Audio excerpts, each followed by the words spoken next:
Vamos iniciar com a palavra de oração. Senhor Deus e Pai, nós te agradecemos por mais essa oportunidade que o Senhor nos dá de estarmos na tua presença para aprendermos mais a respeito da tua palavra. O nosso pedido é que o Senhor venha abrir os olhos do nosso coração para que nós possamos ter uma visão elevada de quem o seu Filho Jesus Cristo é.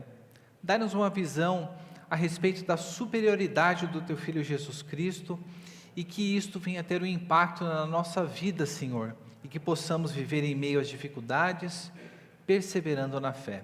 E é no nome de Cristo Jesus que nós oramos agradecidos. Amém. Hoje nós daremos início a uma nova carta. Nós veremos que ela é diferente das que nós temos visto até aqui. E como sempre nós começamos, quem que foi o autor desta carta? Então, vamos abrir lá em Hebreus, no capítulo 1. E lembre-se de como todas as cartas que nós estudamos até aqui, lembre-se de como elas começavam, né? E tente perceber a diferença com a maneira como esta carta de Hebreus começa. Então, Hebreus, capítulo 1, ler apenas os primeiros 4 versículos. Vamos ler todos juntos? Antigamente, Deus falou muitas vezes e de muitas maneiras aos pais pelos profetas, mas nestes últimos dias nos falou pelo Filho, a quem constituiu herdeiro de todas as coisas e pelo qual também fez o universo, o Filho, que é o resplendor da glória de Deus e a expressão exata do seu ser, sustentando todas as coisas pela sua palavra poderosa, depois de ter feito a purificação dos pecados, assentou-se à direita da majestade nas alturas, tendo se tornado tão superior aos anjos, quanto herdou mais excelente nome do que eles. Amém. Ao ler esta introdução, nós já vemos que ela começa de um jeito completamente diferente de todas as demais epístolas. Seus irmãos se lembram bem quando estávamos estudando a epístola de Paulo aos Efésios, aos Gálatas, ou a carta que ele escreveu para Timóteo e Tito. Paulo, ele sempre inicia a sua carta apresentando-se e dirigindo uma palavra para aqueles que serão seus ouvintes. Mas a primeira carta aos Hebreus, quando nós lemos ela na sua totalidade, nós não encontramos nenhuma informação sobre a autoria, sobre quem foi o autor. Uma tentação normal nossa é de nós imaginarmos, bom, se até aqui nós estudamos as cartas, todas foram de Paulo, a de Hebreus também deve ser. Mas assim, nós não encontramos uma identificação sobre quem é o autor. Mas o que nós podemos dizer a partir do testemunho interno da carta aos Hebreus? Nós podemos dizer que este autor, ele foi um homem. Você deve estar se perguntando, mas por que pensar que foi um homem? Não, porque houve pessoas que sugeriu que a autoria de Hebreus foi realizada por uma mulher. Porém, lá no capítulo 11, no versículo 32, quando nós olhamos um verbo que está escrito lá a respeito sobre a pessoa que está falando, nós vemos que este verbo é um particípio, ele se encontra no masculino. Então, por essa pequena partícula do versículo 32 do capítulo 11, nós podemos dizer que o autor foi um homem, não poderia ser uma mulher nessa escrita. Outra coisa que nós podemos dizer também, e que disso daí tira o apóstolo Paulo desta linha, é que no capítulo 2, no versículo 3, nós vemos que ele diz que a palavra que havia sido inicialmente pelo Senhor, depois os foi confirmada pelos que a ouviram. Então, se os irmãos se lembram bem, sempre quando Paulo fala a respeito do seu ministério, ele fala que a mensagem, o evangelho que ele estava para comunicar, não era algo que ele havia recebido de homens ou dos apóstolos, mas que ele havia recebido do próprio Deus. Então, Paulo sempre deixa claro que a sua mensagem foi uma mensagem de primeira mão. Agora, aqui, o autor aos Hebreus, nós vemos que ele e aqueles seus destinatários é alguém que fazia parte de uma segunda geração. Ou seja, o autor de Hebreus, ele não recebeu essa mensagem diretamente de Jesus Cristo, o ensinamento, mas ele recebeu por meio do ensino dos apóstolos que chegou até ele. Uma informação também que nós vemos é que este autor, abra lá no último capítulo de Hebreus, no finzinho de Hebreus, capítulo 13, e acompanhe a leitura da saudação final que este autor faz, versículo 22, então os 4 últimos versículos. O autor de Hebreus diz: irmãos, peço que escutem com paciência esta palavra de exortação, porque, na verdade, escrevi de forma bem resumida. Saibam que o irmão Timóteo foi posto em liberdade. Se ele vier logo, irei vê-los na companhia dele. Saúdem todos os seus líderes, bem como todos os santos. Os da Itália mandam saudações. A graça esteja com todos vocês. Lendo desse finzinho aqui, dessa saudação final, nós vemos que este escritor era alguém que ele conhecia Timóteo. Seus irmãos se lembram bem, como é que Paulo se referiu a Timóteo e a Tito? Era uma referência carinhosa, ele não se referiu meramente como irmão, mas como o próprio filho na fé. Mas aqui o autor de Hebreus, ele descreve que conhece Timóteo e sabe que o irmão Timóteo foi posto em liberdade. Então, era alguém que tinha o contato com Timóteo. Este escritor também, é muito provável que ele havia sido o pastor dessa igreja, dos crentes aqui aos Hebreus. Ele conhecia pessoalmente os seus destinatários, e algo que às vezes passa batido por nós, é que nós lemos aqui que ele diz o seguinte: irmãos, peço que escutem com paciência esta palavra de exortação. O termo palavra de exortação era o termo que era utilizado para a pregação que era realizada na sinagoga. Então, o que nós temos diante de nós, diferente de uma carta com a introdução, com seus destinatários, o desenvolvimento e depois a despedida, o que nós temos aqui diante de nós é um sermão que foi escrito por esse pastor. E é interessante que ele diz aqui, né? Porque na verdade ele fala: olha, escutem com paciência. Dá para pensar um pastor pedindo, né? Olha, eu escrevi de maneira resumida para vocês, escutem com paciência esta palavra de exortação. Então era alguém que tinha uma preocupação com cuidado pastoral para as pessoas que ele estava enviando. Um detalhe a respeito deste autor é que quando você lê o livro de Hebreus, você vai notar que há diversas menções ao Antigo Testamento.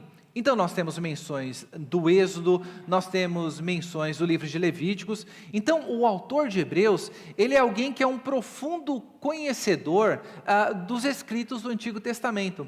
Só que, diferentemente de Paulo, quando você está lendo as suas cartas e ele faz uma citação do Antigo Testamento, Paulo ele sempre faz a citação do texto em hebraico. Nós não conseguimos perceber isso porque a nossa Bíblia está em português. Mas o autor de Hebreus, ele era alguém que fazia citações do Antigo Testamento, mas a versão da Bíblia que o autor de Hebreus fazia a citação não era a Bíblia hebraica, mas era essa que está o LXX aí, entre parênteses, né? Que é o 70, que na verdade é a Septuaginta. A Septuaginta foi uma tradução grega da Bíblia hebraica que foi realizada na cidade de Alexandria, e essa era a Bíblia na linguagem comum nos dias de Jesus. Então o autor de Hebreus, ele era um profundo conhecedor e fazia citações não do texto em hebraico, mas da tradução grega dessa Bíblia da Septuaginta, e percebe-se na sua escrita uma grande erudição nos seus estudos. Como nós já vimos aqui, ele era um pregador notável. Aqui nós temos uma pregação nesses 13 capítulos aqui com o termo palavra de exortação. E como eu sempre faço, eu ontem à noite cheguei aqui e falei: eu vou cronometrar. Peguei aqui para ler cada um dos capítulos, e eu acho que agora só os crentes vão pegar para ler mesmo. Você vai levar 36 minutos para ler o livro de Hebreus. para ler essa carta. Mas veja bem, quanto tempo você gasta aqui na igreja ouvindo o sermão? Eu não cronometrei hoje aqui, mas de manhã geralmente assim aos 30, 35 minutos, e à noite pode chegar até uns 50 minutos, 40 e poucos minutos, e vocês assistem tranquilamente a pregação. Então, o que nós temos registrado aqui é este grande sermão realizado por este pastor preocupado com o rebanho, que se destaca pela sua erudição. Mas quando nós vamos para os estudos, do Novo Testamento, diversos nomes foram sugeridos para a autoria da carta aos Hebreus. Então, por conta da erudição, do estilo, do conhecimento da língua grega que está colocada aqui, o uso da Septuaginta, alguns sugeriram que o autor desta carta era Apolo. Se os irmãos se lembram bem, lá do livro de Atos, no capítulo 18, qual que era a característica principal que o texto bíblico destaca a respeito de Apolo? Era a sua erudição, era a sua boa oratória, ele era um bom comunicador da verdade do Evangelho. Então, alguns sugeriram que era Apolo. Outros sugeriram que era Barnabé, porque nós vemos aqui que ele diz que ele escreveu esta palavra de exortação. E Barnabé, o significado do seu nome, era filho da exortação. Então, por conta disso, alguns sugeriram que era Barnabé. Outros sugeriram que era Paulo. Porém, não tem como ser Paulo, nós não sabemos na verdade, mas por conta do registro que está colocado aqui, não ter sido um registro de primeira mão, Paulo está colocado fora dessa. Como nós vimos também, por ser um homem, Priscila, vocês se lembram bem daqueles que instruíram Apolo, foi Priscila e Áquila. Priscila foi sugerida também como autora desta carta, mas está tirada por conta daquilo que nós vimos no capítulo 11, versículo 32. E outros nomes, Áquila, Silas, Lucas, Epáfras, mas sabe qual que é a realidade? Quem que é o autor desta carta? Nós não sabemos quem é o autor. Então, há todas essas possibilidades, mas todas essas coisas que nós afirmamos, nós conseguimos tirar do texto de alguém que era um pastor, alguém que conhecia aquela comunidade, alguém que estava escrevendo preocupado com a vida daqueles crentes, mas não sabemos quem foi o autor, mas nós sabemos aqui que Deus inspirou essa pessoa para registrar essa palavra de exortação.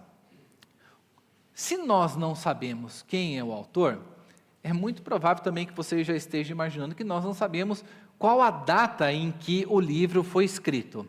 Mas quando nós lemos a carta de Hebreus, nós vemos que há menção à realização dos sacrifícios, há menção ao sacerdócio, e houve um evento no Novo Testamento que marcou muito o coração do povo judeu, marcou de uma maneira desastrosa. E este evento, ele aconteceu no ano 70 depois de Cristo. Então, quando nós olhamos a história do Novo Testamento, no ano 70 depois de Cristo, o que aconteceu foi a destruição de uma vez por todas do Templo de Jerusalém. Jerusalém foi invadida, o templo foi destruído, então tudo aquilo que era relacionado com o Antigo Testamento, com a Antiga Aliança, foi eliminado de uma vez por todas. Mas quando nós lemos em Hebreus, nós não vemos menção a isso. Então, pelo que parece, o sistema sacrificial, o trabalho dos sacerdotes, aquelas coisas estavam todas funcionando. Então, se esta carta que foi escrita, ela deve ter sido escrita um pouco antes do ano 70 depois de Cristo, porque no ano 70 houve a destruição. Outro fato que nós vemos também é que no livro de Atos, lá no capítulo 18, nós vemos que o imperador Cláudio, ele realizou uma perseguição para os judeus em Roma. Então, expulsou os judeus de Roma, diversos saíram de lá. Então, esse evento aconteceu por volta de 64 depois de Cristo. Então, por conta destes dados todos, nós vemos que é muito provável que essa carta foi escrita entre o ano 60 e 70 depois de Cristo. E qual que é a relevância disso? É de nós sabermos que isso foi escrito ainda em uma época em que o cristianismo convivia lado a lado com o judaísmo. Veja, os primeiros cristãos convertidos, eles eram judeus. E ainda naqueles dias, você tinha todo o sistema da religiosidade judaica e o cristianismo, que as pessoas se reuniam em casas, tudo, mas somente depois do ano 70 é que o sacrifício no templo, as coisas realizadas no templo, deixaram de ser realizadas de uma vez de uma vez por todas. Mas então, por que é importante nós pararmos para observar isso? É porque a religião judaica, naqueles dias, estavam acontecendo ao mesmo tempo que os cristãos estavam vivendo a sua vida. Então, as circunstâncias da escrita desta carta, nós já vimos que não haviam ouvido diretamente, mas abra comigo lá no capítulo 10 e acompanhe a leitura dos versículos 32 a 34 e preste atenção no que está sendo dito a respeito da vida daquelas pessoas, como que eles estavam vivendo. Isso aqui é o busto do imperador Cláudio que fez a perseguição aos judeus. Então, o capítulo 10, versículos 32, olha só o que o pastor vai falar para aquelas pessoas. Lembre-se dos dias passados, quando, depois que foram iluminados, vocês sustentaram grande luta e sofrimentos. Ele está dizendo que logo depois de eles terem sido convertidos, sido iluminados, eles sofreram grande luta e sofrimentos. 33. Em certos momentos, vocês foram transformados em espetáculo, tanto para serem insultados, quanto para serem maltratados. Em outros, vocês se tornaram coparticipantes com aqueles que foram tratados assim. Então, essas pessoas, de alguma forma, elas estavam sofrendo algum tipo de discriminação e exposição à vergonha pelo fato de elas terem sido convertidas ao cristianismo. Versículo 34.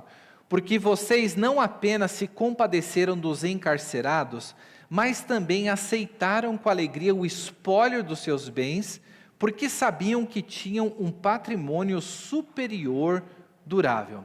Então, essas pessoas, além da perseguição, o que elas estavam sofrendo? Elas estavam perdendo seus bens.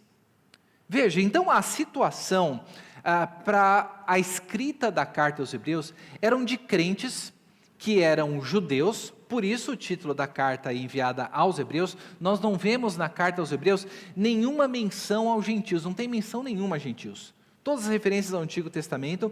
Então nós vemos que ela foi escrita para judeus, de pessoas que por conta da sua fé em Cristo, elas estavam sendo perseguidas. Mas o problema disso, e não era uma perseguição meramente de ser envergonhada, mas estavam sendo perseguidas de perder o seu status na comunidade judaica, de ter os seus bens apreendidos, de serem envergonhadas, e por conta disso, essas pessoas elas estavam correndo o risco de apostatar por temerem pela sua vida. Veja, nós vivemos em uma nação onde nós temos a liberdade para cultuar a Deus. Então ninguém nos persegue por conta disso, diferentemente em outras partes do mundo. Agora pense, se de repente você está vivendo, você era judeu, você se converteu ao cristianismo, ou você se converteu aqui na igreja presbiteriana, e daí de repente você começa a ser perseguido, você perde o seu emprego, você é difamado, as pessoas começam a falar mal de você, você era bem visto antes, mas você passa a ser colocado de lado.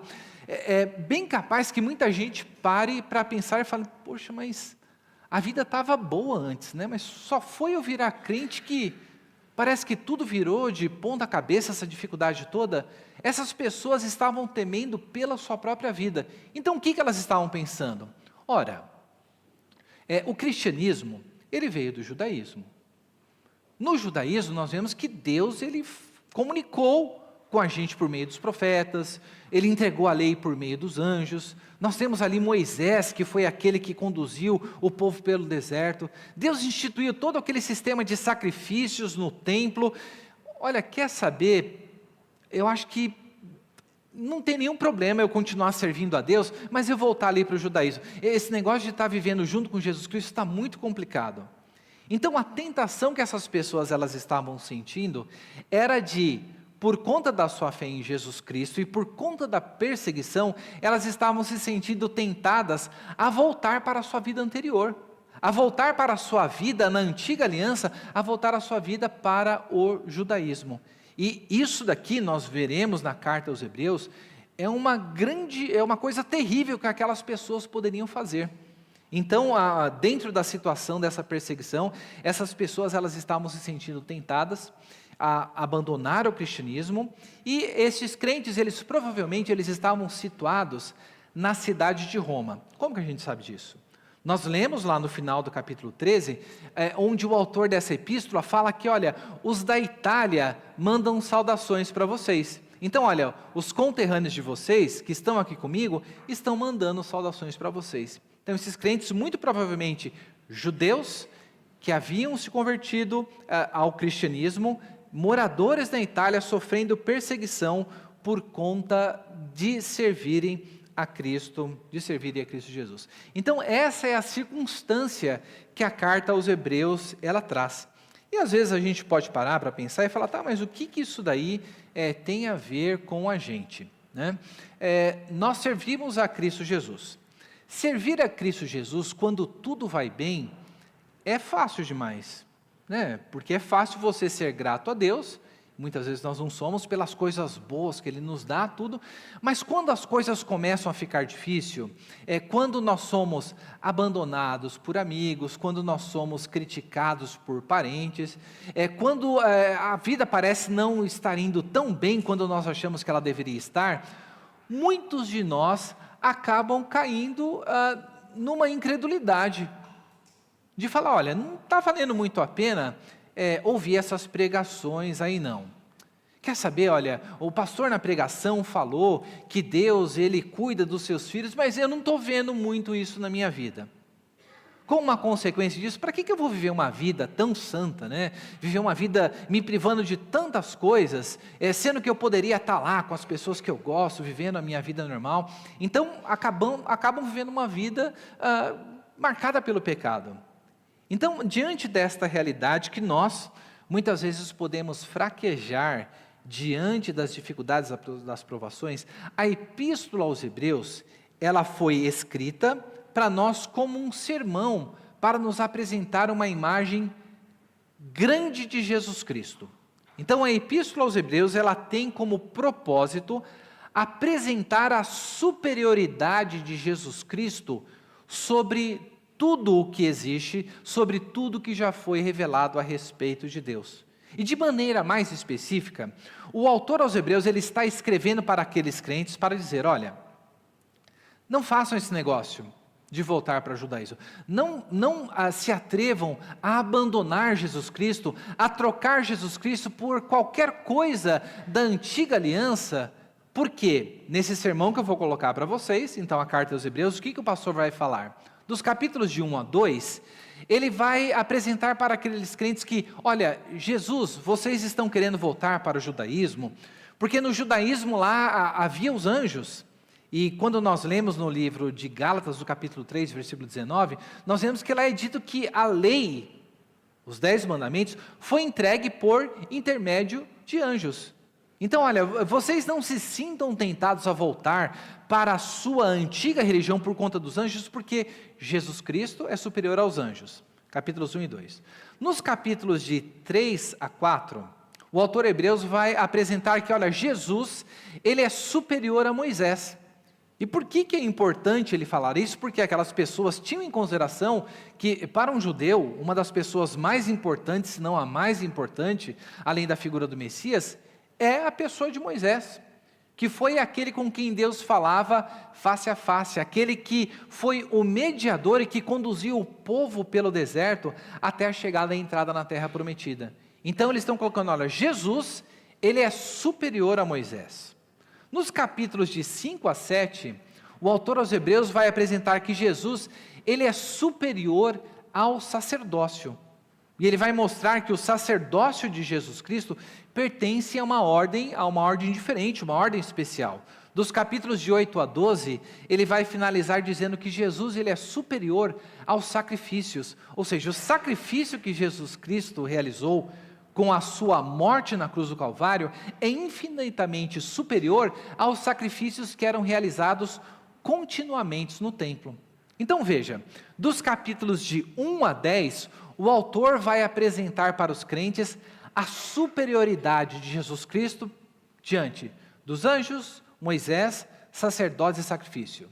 Então, o que o autor está mostrando? Ele está apresentando a teologia da sua carta. Então, essas primeiras partes do capítulo 1 até o 10, ele vai apresentar a teologia, e como nós vemos nas outras epístolas, sempre que a teologia ela é apresentada, o que se segue depois? juntamente com o conhecimento correto, deve ter um desdobramento de uma prática correta.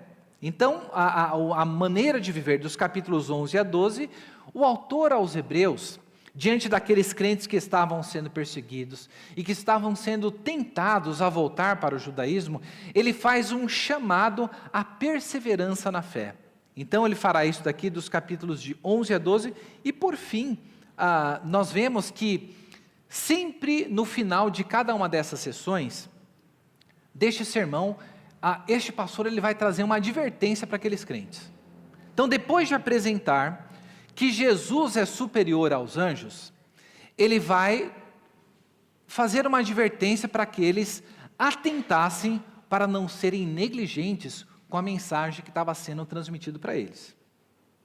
Então, o autor aos Hebreus vai apresentar que Jesus é superior aos anjos, nós veremos aqui detalhadamente mais adiante, e ele fala que, olha, existe algo, se tudo isto é verdadeiro, que vocês precisam tomar cuidado. Então, a primeira advertência é: tomem cuidado com a negligência diante da palavra que está sendo colocada para vocês. E veja, essa advertência é uma advertência que vale para nós ainda hoje. Depois de falar que Jesus é superior a Moisés, que Jesus foi esse mediador, ele vai se lembrar dos episódios que aconteceram quando Moisés estava caminhando com o povo no deserto. Quando Moisés estava caminhando com o povo no deserto, o povo estava contente? Não, logo do comecinho, passou pouco tempo, o que o povo estava querendo fazer? Estava querendo fazer uma rebelião para voltar para o Egito. Falou: você trouxe a gente para cá para morrer, lá a vida era tudo melhor. Então, demonstrando incredulidade para aquilo que Deus estava fazendo. Então, o autor aos Hebreus, depois de falar da superioridade de Jesus para Moisés, ele vai trazer uma segunda advertência na sua carta, que é a advertência contra a incredulidade. A advertência de ter o coração endurecido com as coisas que a palavra de Deus nos diz. A terceira advertência, e aqui nós vemos, eu creio que é uma das passagens mais famosas do livro de Hebreus, que está no Hebreus no capítulo 6, nós veremos, depois de falar sobre a superioridade do sacerdócio de Jesus Cristo, ele vai fazer uma advertência para aqueles crentes quanto à apostasia.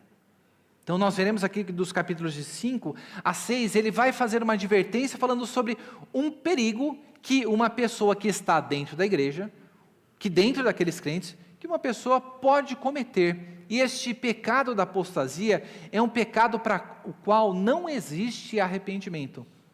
Então, a terceira advertência contra a apostasia, e depois de falar da superioridade quanto aos sacrifícios, ele vai apresentar: ora, se o sacrifício de Jesus foi um sacrifício realizado de uma vez por todas, como é que a gente pode viver voluntariamente numa vida de pecado? Então, a quarta advertência vai ser uma advertência contra o pecado voluntário. E para o final da sessão sobre o chamado à perseverança na fé, o autor aos Hebreus vai fazer uma advertência quanto à indiferença com a palavra de Deus. Então veja, quando nós olhamos para essa estrutura, nós vemos que o que a palavra de Deus está nos mostrando é que a superioridade de Jesus Cristo contra todos diante dos símbolos do Antigo Testamento, dos anjos, Moisés, sacerdotes, dos sacrifícios, isso tem uma implicação para a nossa vida. E a carta aos Hebreus, ela está cheia de advertências que nós devemos ter constantemente diante de nós, para nós não corrermos o risco de estarmos dentro da igreja achando que nós estamos vivendo uma vida que agrada a Deus, ou até mesmo achando que nós somos crentes, quando na verdade a nossa vida é marcada por negligência, por incredulidade, por pecado voluntário, por indiferença para com a palavra de Deus e, por fim, o grande perigo que é o da apostasia que nós veremos. Então, esse é o esboço resumido que nós temos da carta dos Hebreus. Então, se você tiver de sair daqui depois para ler na sua casa, passar aqueles 36 minutos depois lendo, você pode dividir em 2 lidas, em 2 dias, de 18 minutos cada um. Então, quando você estiver fazendo isso, tenha isso em mente, a saber, bom, a primeira coisa que o autor aos Hebreus vai fazer, ele vai apresentar essa visão elevada a respeito de Cristo Jesus. Então, entrando propriamente na primeira sessão, onde o autor aos Hebreus vai falar sobre a superioridade de Jesus para com os anjos,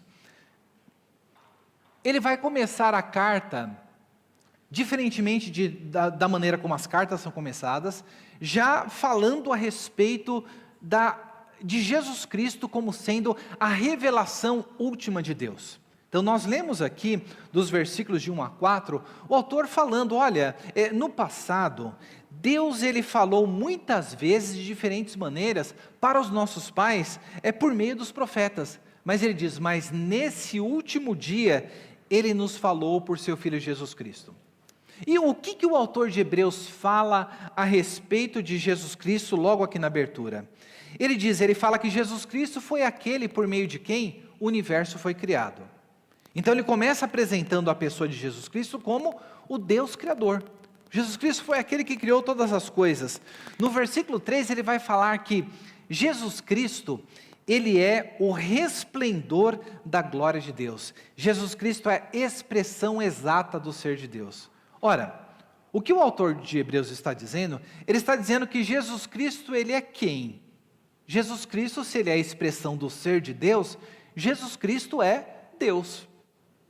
Então, Jesus Cristo, ele é o Criador, Jesus Cristo, ele é Deus, e fala que ele sustenta todas as coisas pela sua palavra poderosa, e depois fala que depois que ele fez a purificação dos pecados, ele assentou-se à majestade de Deus nas alturas. Então, ele retrata Jesus Cristo como um sacerdote, e é dito que no final do seu trabalho, o que ele fez? Ele se assentou à direita do Pai. Se vocês se lembram bem, quais eram os móveis que tinha dentro do santuário? Tinha mesa, não é? Tinha candelabro, lá tinha um local onde os pães da propiciação, tinha um incensário, tinha a arca da aliança, mas vocês se lembram de algum lugar no Antigo Testamento de falar, havia uma cadeira dentro do tabernáculo? Não. Todo o trabalho que o sacerdote realizava, ele realizava em pé. Mas o que é dito aqui a respeito de Jesus Cristo, é que depois de ele ter feito a purificação dos pecados, ele assentou-se à direita da majestade de Deus nas alturas. Então, ele apresenta neste ato de Jesus Cristo se sentar, ele não apresenta apenas a majestade de Jesus Cristo estar em uma posição elevada, mas de que o seu sacrifício, a obra que ele realizou, não necessitava de mais trabalho. Foi algo que foi realizado de uma vez por todas.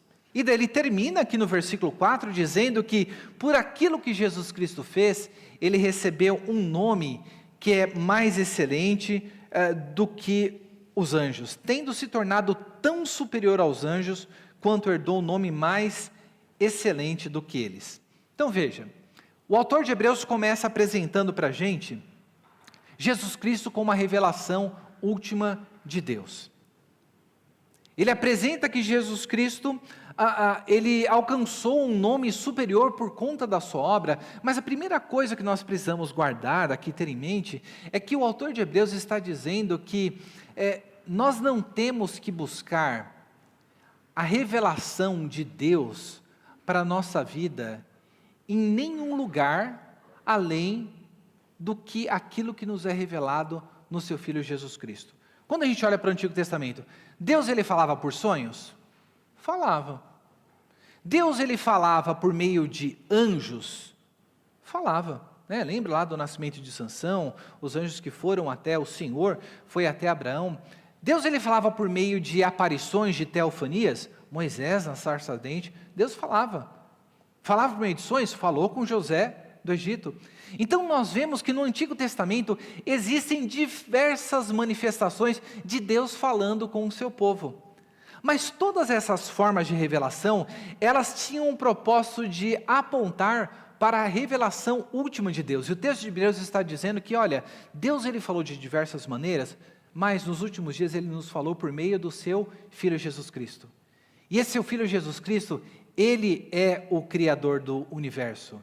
Ele é aquele que sustenta todas as coisas pela sua palavra poderosa. Ele é aquele que é a expressão exata de você quer saber quem Deus é?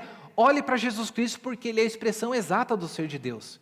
E o sacrifício que ele fez foi de uma vez por todas, porque depois de realizar o sacrifício, ele assentou-se e está à direita de Deus. Veja, nós precisamos ter uma visão elevada a respeito da pessoa de Jesus.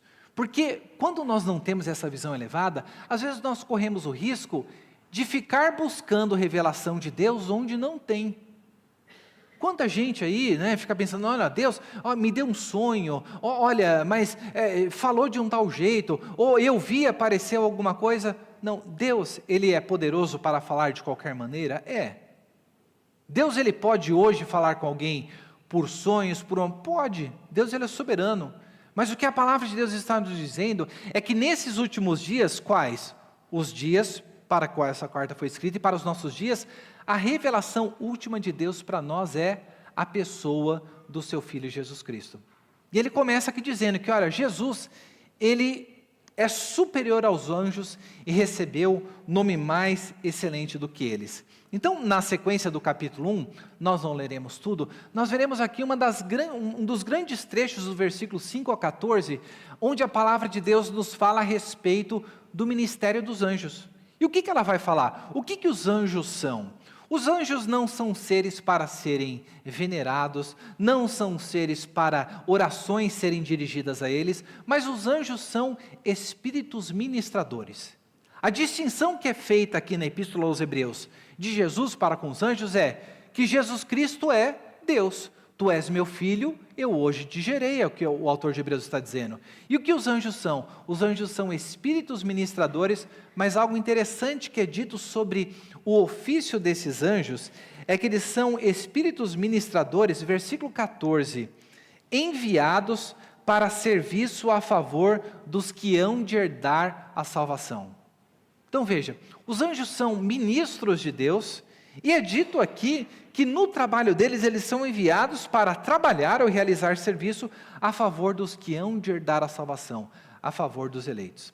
Veja, nós não vemos na palavra de Deus nenhum lugar para nós afirmarmos algo a respeito de anjos da guarda, ou seja, de que cada pessoa tem um anjo da guarda que está ali particularmente a proteger, mas o que nós podemos dizer é que Deus utiliza os seus anjos a serviço do seu povo.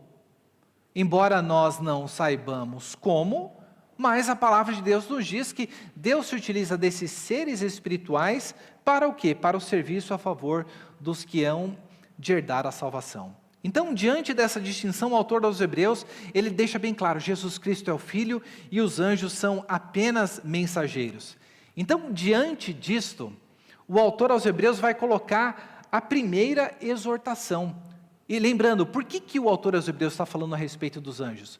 Porque nós vemos na palavra de Deus que a lei ela foi entregue por ministério dos anjos. Deus se utilizou dos seus mensageiros para entregar a sua mensagem a Moisés, para entregar a sua lei a Moisés. Então, por conta disso, os judeus daquela época tinham uma visão muito elevada a respeito dos anjos. Mas veja, se os anjos que são mensageiros entregaram a lei de Deus, e as pessoas que não deram ouvido a esta lei sofreram devida punição, o autor aos Hebreus vai falar, muito mais nós agora. Vamos observar, acompanhar a leitura dos versículos de 1 a 4, dessa primeira advertência que o autor aos Hebreus coloca?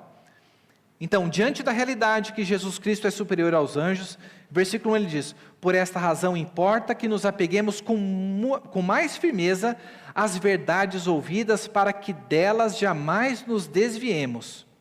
Porque se a palavra falada por meio de anjos se tornou firme, e toda transgressão ou desobediência recebeu justo castigo, como escaparemos nós, se não levarmos a sério tão grande salvação? Esta tendo sido anunciada inicialmente pelo Senhor, depois nos foi confirmada pelos que a ouviram, Deus testemunhou juntamente com eles, por meio de sinais, prodígios, vários milagres e distribuição do Espírito Santo segundo a sua vontade.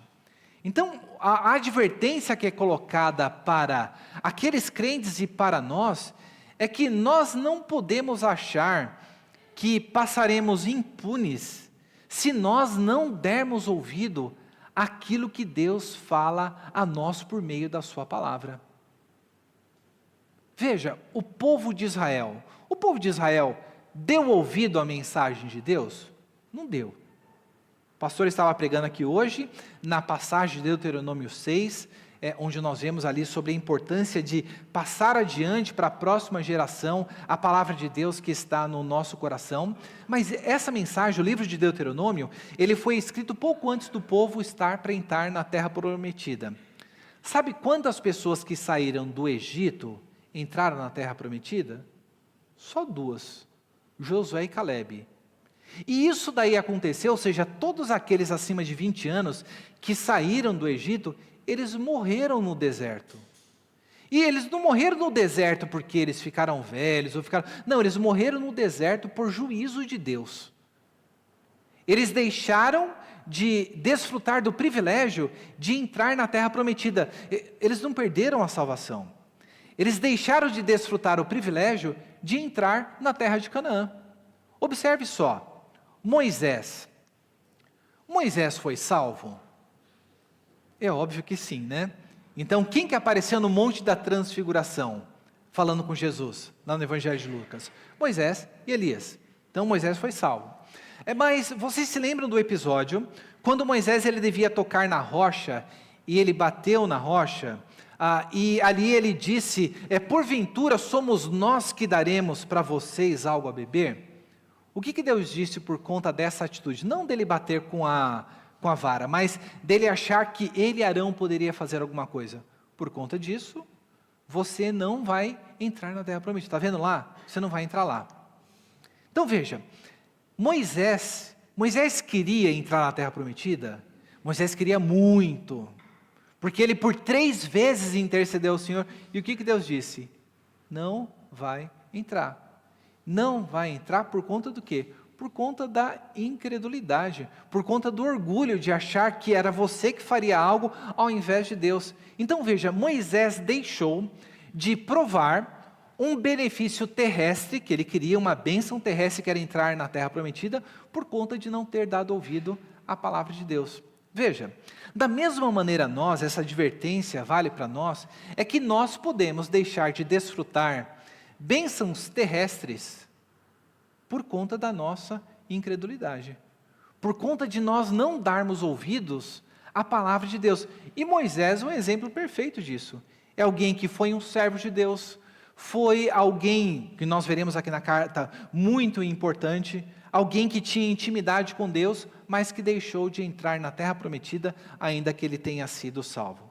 Então essa é a primeira exortação que nós vemos. Então a mensagem colocada aqui dos capítulos de 1 a 2 é apresentar, olha, Deus ele tem comunicado a sua vontade para os homens. Deus ele fez isso no passado por meio dos anjos, mas nos últimos dias ele nos fez por meio do seu Filho. E olha, se Deus não deixou aquela geração do deserto impune, você imagina que nós iremos escapar se nós negligenciarmos tão grande salvação? Então a mensagem, ouçam aquilo que o Filho tem a dizer. Ouçam a palavra de Deus.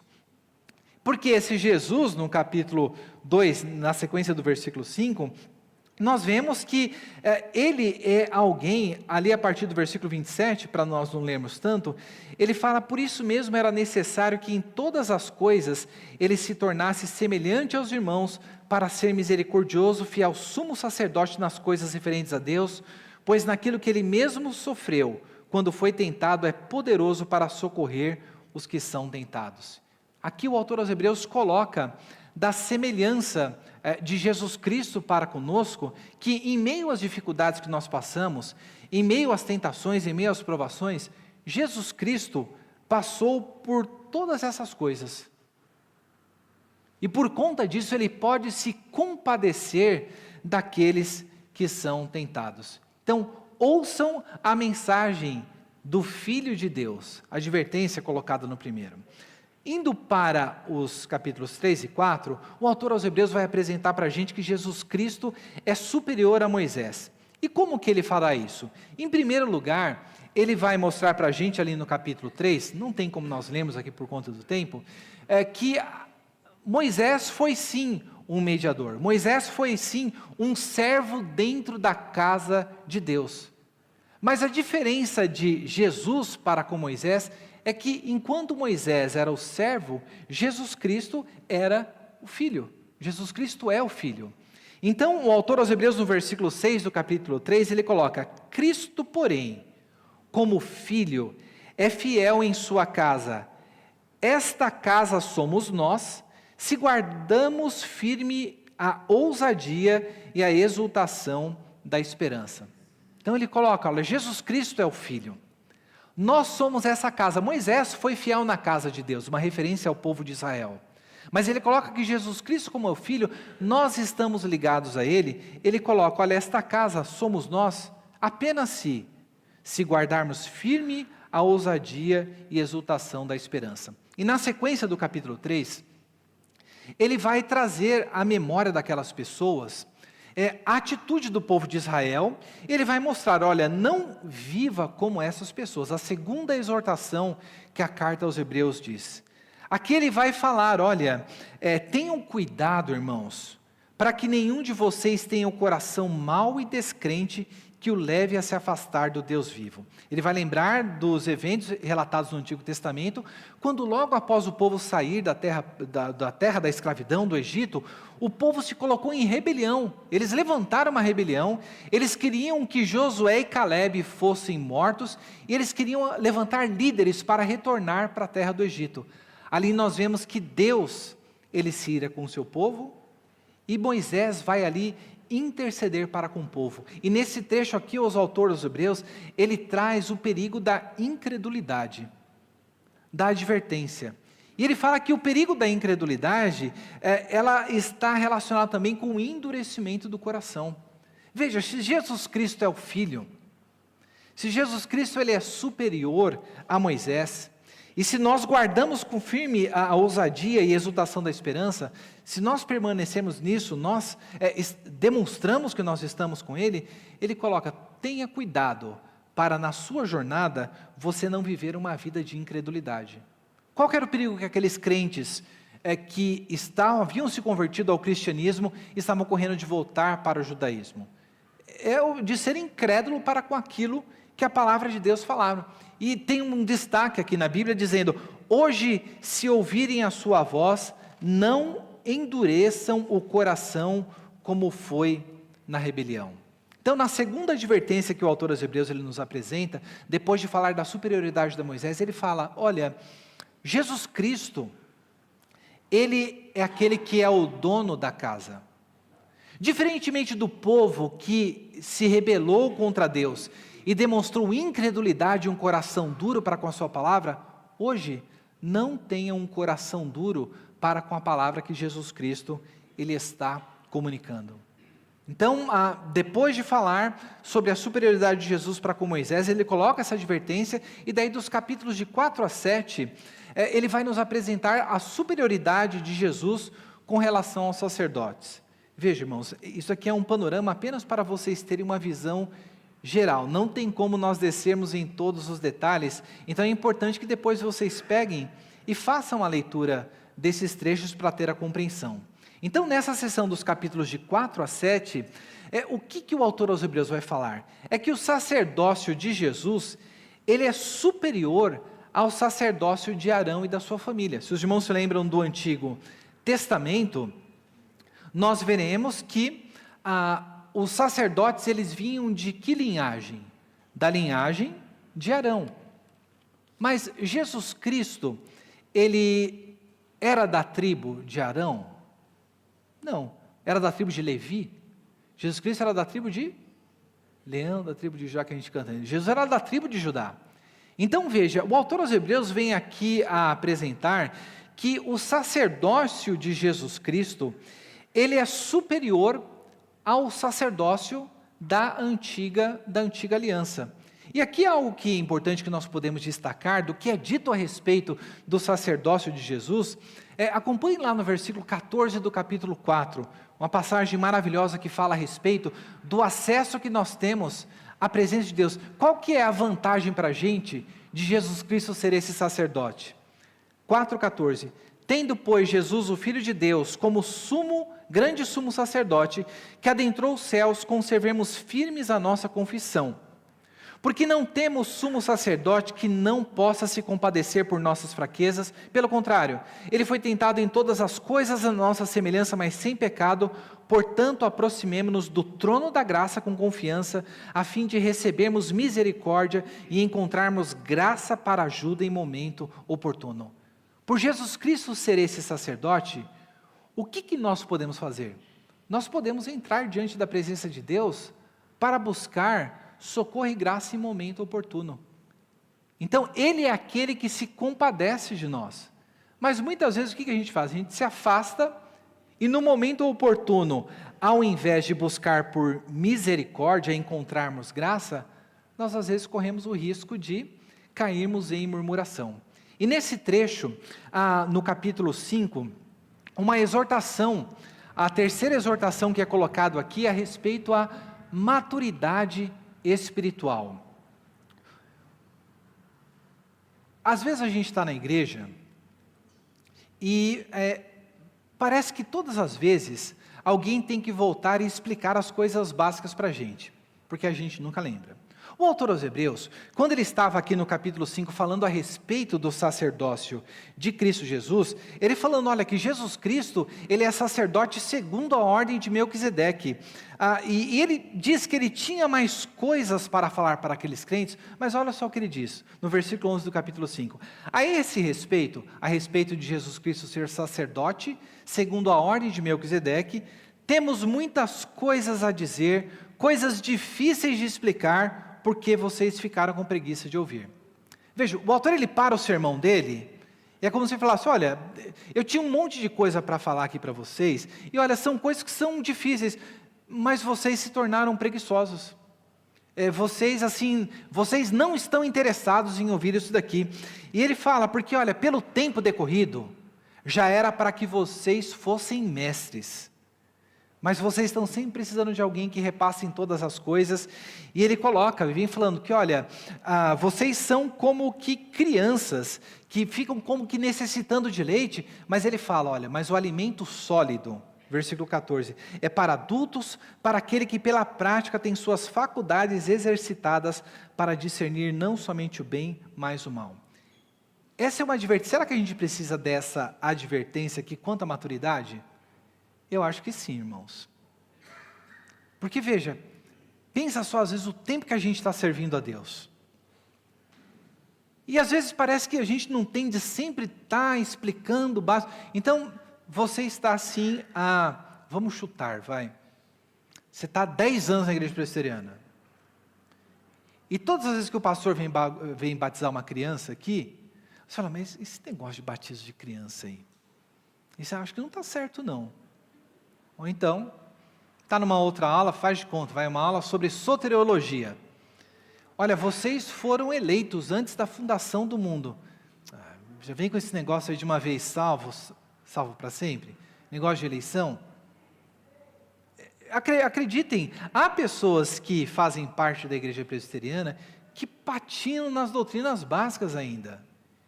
Duvidando de coisas que o autor hebreu, se ele estivesse falando, olha, pelo tempo já era para vocês serem mestres. E ele coloca aqui, olha, o alimento sólido é para aquele que tem as suas faculdades exercitadas. Quando você olha para uma pessoa que faz atividade física, às vezes a pessoa olha, né, para alguém que faz fisiculturismo e fala, é bomba, tá cheio de bomba, tomou um anabolizante, não sei o quê. Olha, se eu pegasse e tomasse o anabolizante com aquelas pessoas, eu jamais teria um corpo daquele.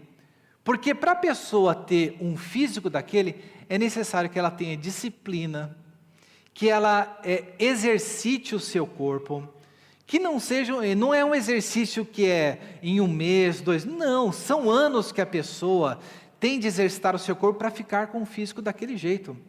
Agora, pensa, faça a transposição para a nossa vida cristã. O autor aos Hebreus está dizendo que se nós não tivermos as nossas faculdades exercitadas, nós seremos que tipo de pessoa? Nós seremos aquele crente, o crente que só fica no leite, o crente que nunca prova do alimento sólido e por conta disso é alguém que não é capaz de discernir não apenas o bem, mas também o mal. Então, a advertência e maturidade. Aqui no capítulo 6 da carta aos Hebreus, vem um trecho onde o autor vem trazer uma advertência para nós que diz respeito ao perigo da apostasia, porque ele vai falar que, olha, existe um tipo de coisa que a pessoa faz que é impossível que ela seja salva.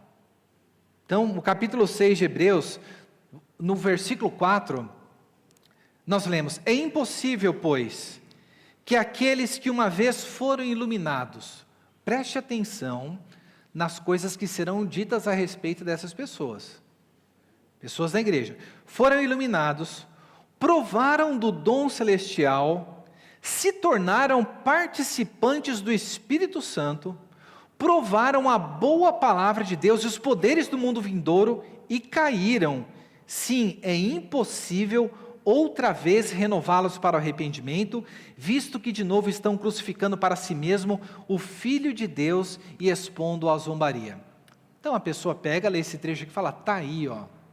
Estava falando aí desse negócio aí de segurança da salvação, está aqui, está a prova de que um crente pode perder a salvação, porque o texto diz que, olha, essa pessoa aqui que só pode ser um crente, é impossível, ela cai, é impossível que ela seja renovada para a salvação.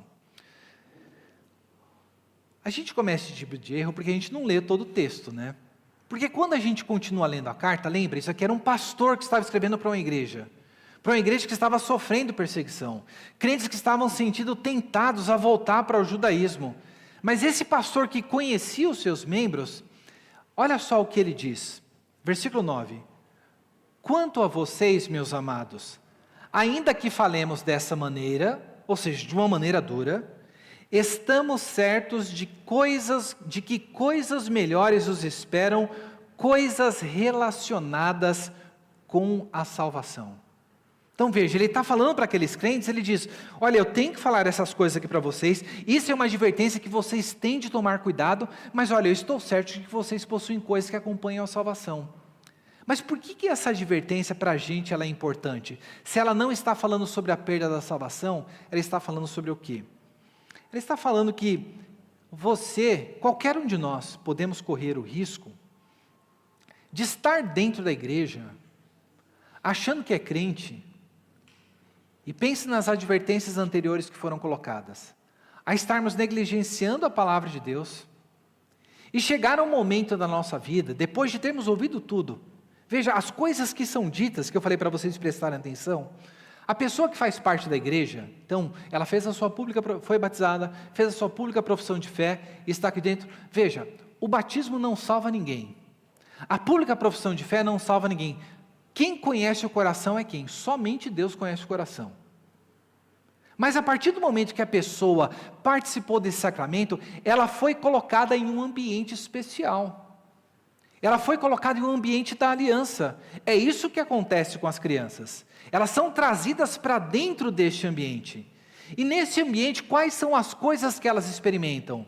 E nós experimentamos. Somos iluminados. Provamos do dom celestial, tornamos participantes do Espírito Santo agindo no meio da igreja, provamos a boa palavra de Deus, que ela é exposta, e os poderes do mundo vindouro. Pense em quantas pessoas que estão dentro da igreja, e elas provam da graça, de milagres, da proteção, da bênção de Deus sobre a sua vida, provando os poderes do mundo vindouro. Judas era um réprobo. Judas viu demônios sendo expulso? Viu. Judas viu pessoas sendo curadas? Viu tudo isso. Então Judas, ele provou dos bens da era vindoura, provou de todas essas coisas, mas o que aconteceu com ele?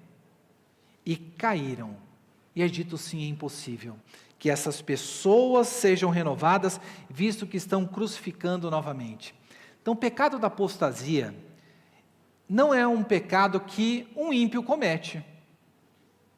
Um ímpio, o pecado que ele comete é de transgredir a lei de Deus. O pecado da apostasia também não é um pecado que o novo convertido comete. Não é um pecado de uma pessoa que ainda não tem noção das coisas de Deus, mas é de uma pessoa, veja, que ele saiu do judaísmo, se tornou cristão, e daí foi exposto, olha, Jesus Cristo é superior aos anjos, Jesus Cristo é superior a Moisés, Jesus Cristo é superior ao sacerdócio, e a pessoa fala, quer saber, eu vou voltar para lá estava mais fácil, lá não estava essa coisa tão difícil. E trazendo para nós hoje, que não somos judeus, é você ouvir tudo a respeito de Cristo, mas quando a coisa aperta, fica difícil, o que você faz? Quer saber, olha, a vida lá, na outra religião legalista, ou a vida lá no mundo é melhor do que isso daqui. Então é você abrir mão, não é a pessoa se desviar, é a pessoa abrir mão voluntariamente de todos esses benefícios alcançados. O que o texto de Hebreus diz é que é impossível que essa pessoa seja renovada. Veja, nós corremos o risco, nós que estamos há muito tempo na igreja, de cometer esse pecado. Então, a epístola aos Hebreus, ela é escrita para nos trazer para uma advertência, para a gente não partir do pressuposto de que nós somos eleitos, se na nossa vida é uma vida que é marcada por negligência para com as coisas que Deus fala, se a nossa vida ela é marcada por incredulidade e dureza de coração, se é uma vida marcada por imaturidade, não querer saber de aprofundar nas coisas do Senhor, e no pior de tudo, largar Jesus Cristo e preferir outras coisas. Então essa advertência que é colocada justamente para que a pessoa não viva dentro da igreja enganado. E isso daqui serve também para mostrar os privilégios das coisas que nós desfrutamos. Já deu 1h01, eu vou parar a aula por aqui, e no domingo que vem nós daremos continuidade para ver o que o autor aos Hebreus vai nos falar a respeito da superioridade de Jesus com os sacerdotes, os sacrifícios, e fazermos as considerações finais. Alguém tem alguma pergunta, alguma observação? Quem que vai fazer uma pergunta, né? 1h, depois já... O pessoal vai olhar já, né? Lembre-se, o autor aos Hebreus fala, olha, escutem com paciência, porque eu escrevi para vocês de maneira resumida. Vejam lá, depois 36 minutos, façam a leitura durante a semana. Vamos colocar de pé para a gente orar?